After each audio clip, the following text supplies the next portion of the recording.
On the 80th anniversary of the liberation of Auschwitz comes an unprecedented exhibition about one of history's darkest moments. Auschwitz, not long ago, not far away, features more than 500 original objects, first-hand accounts, and survivor testimonies that tell the powerful story of the Auschwitz concentration camp, its history and legacy, and the underlying conditions that allowed the Holocaust to happen. On now exclusively at ROM. Tickets at rom.ca.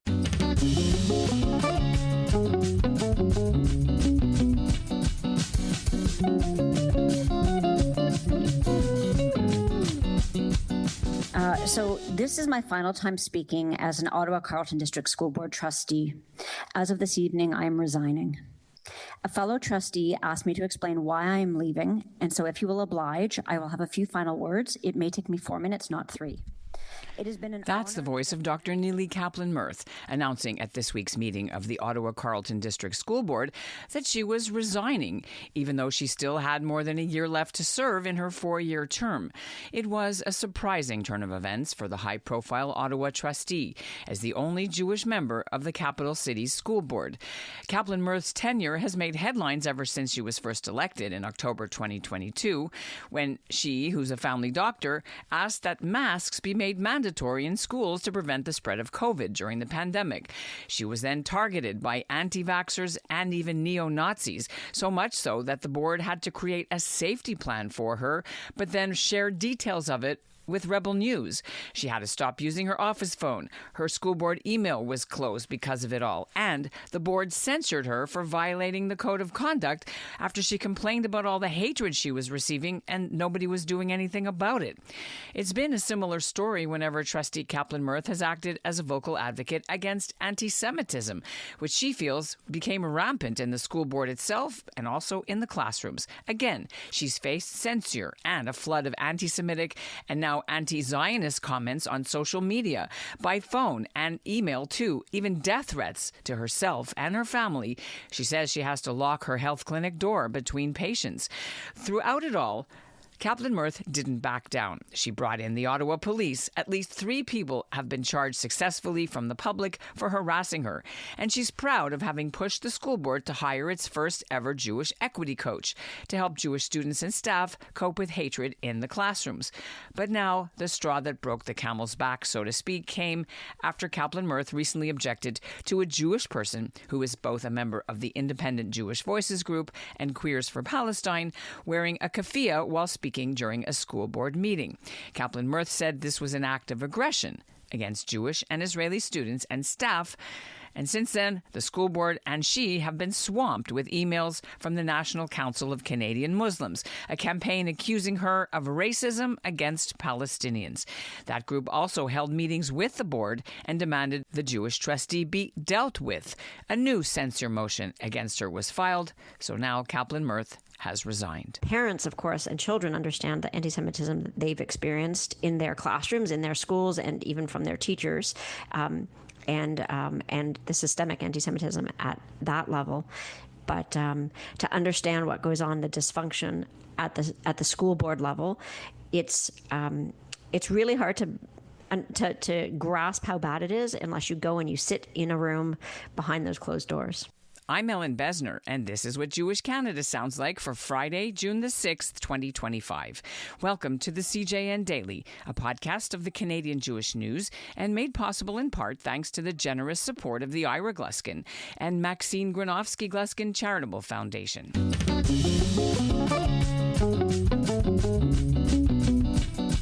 Dr. Kaplan-Myrth says what she's gone through during her time as a trustee on the Ottawa-Carleton District School Board has been brutal, and she just wants it to stop. All the infighting among trustees, all the money and resources she worries has been spent on code of conduct spats, all the attacks and harassment, and the Israel-Palestinian crisis being played out in school board politics before and since October 7th. Now, hers isn't the only allegation of mismanagement that the Ottawa Public School Board is dealing with right now. The Ontario government has also threatened to take over control of the board, citing financial mismanagement and a long-running budget deficit. Dr. Kaplan-Myrth joins me now from her Ottawa clinic to explain what she hopes her resignation will do and what comes next. Welcome back to the CJN Daily, Dr. Kaplan-Myrth. Thank you. It's been a couple of days, 24, 48 hours since your letter of resignation. Let me ask you why you didn't decide to tough it out till the end of your term. What was it that made you say, I can't go any further? So in my first year, I was accused of racism for calling out white supremacy. That white supremacy was literally, I was referring to people carrying swastikas and Confederate flags. I wasn't found in violation of the code of conduct in that, but that was 9 months of hellish people targeting me, and all of the Jew hate that was directed at me because of that meant that I had to give up my phone. I had to quarantine my email, daily calls to the hate crimes unit. Then at the end of that, when they actually sort of held the trial, when it was decided that I was not in violation of the code of conduct, one of the trustees was making her concluding remarks and said, well, you're just a white woman. And I unmuted myself, which I wasn't allowed to do. And I said, I object. I'm a Jewish woman who has faced unbelievable anti-Semitism, and you've been out to get me since day one. And because I said that, and because I spoke publicly about their silences in the face of anti-Semitism, I was then, within days, given another code of conduct complaint from this trustee who's been going after me, and that one stuck.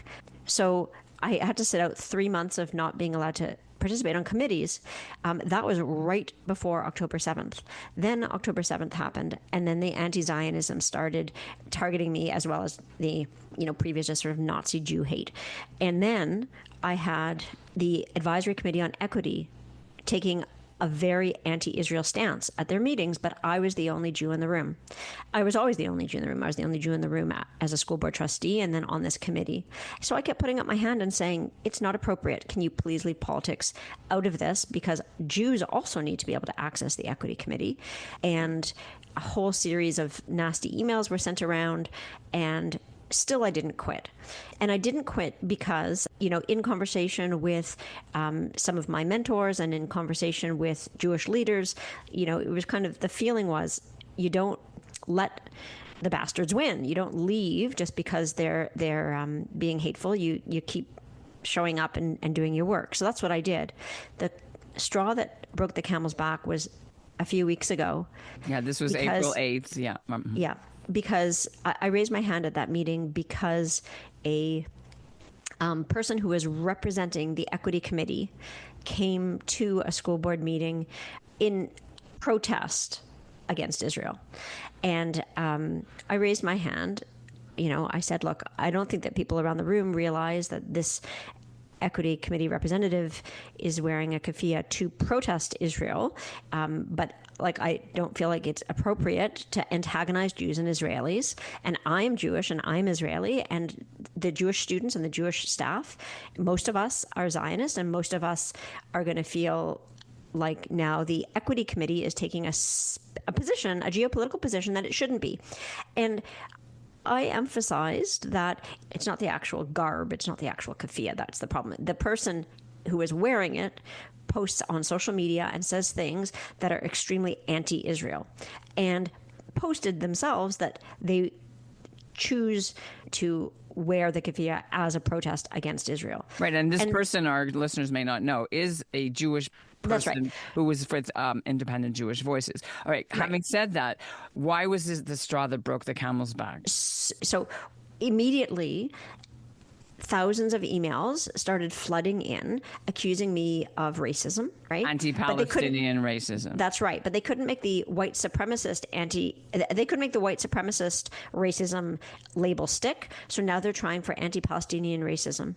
Now, I am a progressive Israeli. I am a Jew who just went with my synagogue on a trip to Israel, where we spent all of our time meeting with leaders like Mohammed Douashi, who speak to Arab-Israeli relations, and like, we are not a family that has ever done anything that would be remotely to suggest that we don't support and accept all people. My career has been supporting everybody and standing up against hate. And in fact, in my standing up against hate for everybody, and as a trustee, I had just done that. I had just spent months advocating for my schools, which are predominantly Muslim, Arab, and other racialized groups. I had held a town hall meeting with my constituents, translated into Arabic. I was the only trustee who bothered to do that. I mean, I'm like going out on a limb, standing up for groups, and at the same time, I'm being bombarded with these emails calling me racist. And it doesn't matter that they took what I said out of context, and it doesn't matter that they are ignoring the fact that the speaker themselves was not Arab, Muslim, or Palestinian, but actually Jewish. And I knew that. And I wasn't saying that they couldn't wear whatever they want to wear or do whatever they want to do politically in their life as a Jew outside of their role as a representative to the Equity Committee.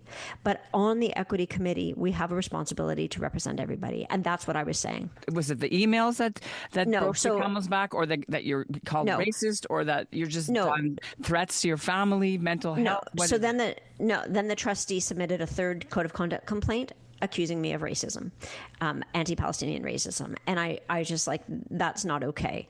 This is a trustee who herself is supposed to be undergoing anti-Semitism sort of remediation because during the Capitol Pride Parade last year, she said some horrible, horrible things to Jews, and she was found in violation of the code of conduct for that. But You unlike me, reported on it, exactly. Yes, and unlike me, where I was barred from participating in committees for 3 months because I said I object, I'm actually a Jew. She was not barred from anything, and she took over my place on the Equity Committee, which is ironic, and hasn't completed her anti-Semitism training, and in the meantime is going out of her way to cause me further harm. And at this point, it really falls into the realm of defamation, because the things that are being said about me, that's not just fair comment. Those are statements that are harmful to me and to my reputation, both as a trustee as well as a physician. This is kind of like a Selena Robinson kind of thing. So Selena Robinson came and she spoke at our synagogue on a panel about anti-Semitism. And I chatted with her afterwards, and I said to her, Selena, how do you know when it's time to leave? Because what I hear and what makes it really hard to step down is people say, Nili, like you're heroic, you're so strong, you're out there, you're fighting for us, never give up, right? But then at the same time, I'm like, well, but I'm the one who has to wake up every morning to anti-Semitic death threats. And then I have to go into a workplace that's toxic, sit with a group of people who not only don't say, hey, Nili, that's really horrible that this is happening, but actually say things like one of the trustees said to me behind closed doors, said to the whole group, well, Nili only ever speaks for Jews, which is so unfair and untrue, but it is. I mean, it's just demonizing me, and it's just making the anti-Semitism seem like, the same trustee said to me, if you don't want the death threats, then stop speaking. So it's really hard to walk away. But what Celine said to me was, when you're at a point where the good that you can contribute is no longer going to be effective, and basically the harm outweighs the good, then you leave. I was going to stick out the 4th year, and then I was going to retire and say, like, I'm not running for another term. But when my family and my friends were just kind of looking at what the damage was from this really toxic workplace. And as a doctor, I tell my patients all the time, leave a toxic workplace. Don't stay in a toxic workplace. Do you regret the 2 years and 8 months that you've served? I don't regret it. I achieved lots. I mean, the stands that I took for students with disabilities, the stands that I took for 2Ls LGBTQ students, the stands that I took for Black, African, Caribbean, and other racialized students, the stands that I took for Muslim students, the stands that I took for Jewish students, all of it was important. And my voice, even at our very final meeting, the meeting at which I resigned, I was speaking up strongly on a whole variety of issues. And I know that I feel like they wasted my superpower, because my superpower is I can speak very clearly and I can advocate very strongly for issues in public education, in public health. I can look at what's happening at a societal level. I mean, before medicine, I was an anthropologist. This is what I do. And instead of being able to use that strength, they demonized me and shut down everything because I kept also saying, don't you dare, be silent when I'm telling you that I'm getting this anti-Jew hatred. On the 80th anniversary of the liberation of Auschwitz comes an unprecedented exhibition about one of history's darkest moments. Auschwitz, not long ago, not far away, features more than 500 original objects, first-hand accounts, and survivor testimonies that tell the powerful story of the Auschwitz concentration camp, its history and legacy, and the underlying conditions that allowed the Holocaust to happen. On now exclusively at ROM. Tickets at rom.ca. So what can we understand about the Ottawa-Carleton District School Board? What does your leaving signify about what they are? I sent a letter to the Minister of Education to say that the OCDSB should really be investigated for its governance dysfunction, not just for its financial dysfunction. They refused to take seriously the anti-Semitism that students and staff were bringing to them for years. And it was really only when I stepped in and started speaking publicly to them that they couldn't just keep brushing it under the carpet. And the leadership there, we've had the same chair there for most of the last 15 or so years, has allowed this to fester. There are two things. One is the very ingrained anti-Semitism that they just allow to fester. Then the other thing is that they're not sophisticated enough to understand how extremist groups and populist groups outside of the school board are influencing their policy and their programs. And by that I mean, when we're bombarded with thousands of emails, they assume that that's legit. And even one of the trustees said to me, oh, well, I must have actually done something to really upset the Arab and Muslim and Palestinian community because look, we've received thousands and thousands of emails. And I can't explain to them, but somebody generated a way to do that. And I can't explain that the Jewish community is tiny. So if every single Ottawa Jew, sends a letter, that is going to pale in comparison to what they can receive from a mass email campaign. And that happened with anti-trans hate as well. And it happened with the anti-vax stuff. And I knew that was what was happening each time. I think the senior staff, the director of education, understood that.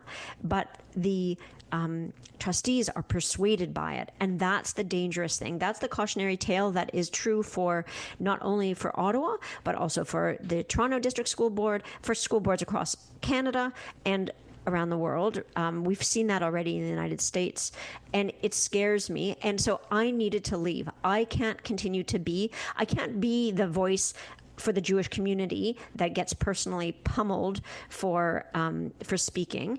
And I can't be the voice for people with disabilities or for trans rights or for any other group when I then get pummeled with anti-Semitism and they don't acknowledge that these are outside forces that are really well organized. We need a leadership that isn't weak. We need a strong leadership that can understand that school boards, yes, we're underfunded. Yes, there are many systemic issues facing public education that have nothing to do with Ottawa, but school boards are under threat by these disinformation campaigns and extremist groups, and we need strong principled voices. And my real concern is that good people won't choose to be trustees because who would want this job? I would not recommend it to anybody. For $16,000 a year. Right. Which, I understand is more than somebody might earn, who's working in other jobs and working very hard. It's not the money. It's just the, this is a part-time job on top of a full-time job, which I was prepared to spend hundreds and hundreds of hours doing all of the work and really taking it seriously. But what I can't do is do that in exchange for my well-being, or to allow them to, frankly, just demonize Jews more generally, because that is what has happened. How does this impact what's going on in the classrooms? That's what I think parents and families need to know. Students and staff, families who are Jewish, who have been experiencing institutional anti-Semitism, they have other means available to them to complain. The problem is that it takes a lot of energy, it takes a lot of legal know-how, and ultimately, I mean, it's expensive to try to take on a school board, and the school board will endlessly have funds to just hire big law firms and throw out any complaints. So on the ground, it means that if a student in a classroom is experiencing overt Jew hate of any form, whether it's somebody, drawing a swastika on the floor or putting up a map that has obliterated Israel, the teacher in that classroom isn't backed up by the principal, the superintendent, or the director of education to say, hey, that is actually just as bad discrimination as if something anti-Black or anti-Indigenous or any other form of discrimination were happening in our classroom. So it's really hard for those students and also for Jewish staff to get anybody to even recognize the Jew hate. And then, what happens in a district is like you have the director of education, but you have the school board. And if the chair of the board and the trustees on the board are also, every time students came and families came to delegate and to speak to us about anti-Semitism, they were met literally with silence. I was the only person who would put up my hand and ask questions. And so the Jewish community is faced with the same thing I was. Like, do you just leave the school board? Do you just go somewhere else? Do you go to another board? Do you go to the Catholic school board, because ironically you might have more support there? Or do you, leave and go to private school? So what do you recommend? I was going to ask you this later, so let's ask quickly now. What would you recommend to any Jewish families who are thinking of sending their kids to the Ottawa-Carleton District School Board next year? Or teachers work there? My kids are all grown up. But, if I were now faced with that with a young child, I would not be necessarily comfortable sending them. Like when I was at that phase in my life, I was a medical student and I couldn't afford to send my kids to, anything other than the local public school. And so I would have been stuck with it. But it's kind of like I shouldn't have to leave as a trustee. Jews should obviously be safe in their local public school. And that's what we have to push for. And, I hope, somebody holds OCDSB's feet to the fire, holds the district and the board accountable. Right. So just to end off, what happened to you is happening elsewhere. And this is my opinion. Like, if you speak out, you get accused of anti-Palestinian racism like you did. And so what happens then? Then you have to be quiet because then you have to fight lawsuits. Right. I'm not gonna wade into that. I think it's just a dangerous time. It's a dangerous time to be, not just to be Jewish, but to be outspoken as a Jew who isn't going to tolerate anti-Semitism. Dr. Kaplan-Myrth, it's been an honor to speak to you. Thank you. And that's what Jewish Canada sounds like for this episode of the CJN Daily, made possible in part thanks to the generous support of the Ira Gluskin and Maxine Gronofsky-Gluskin Charitable Foundation.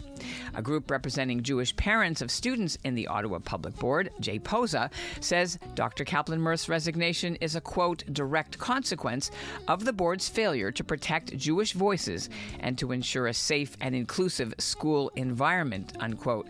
And they also are calling for the Ontario government to investigate the board.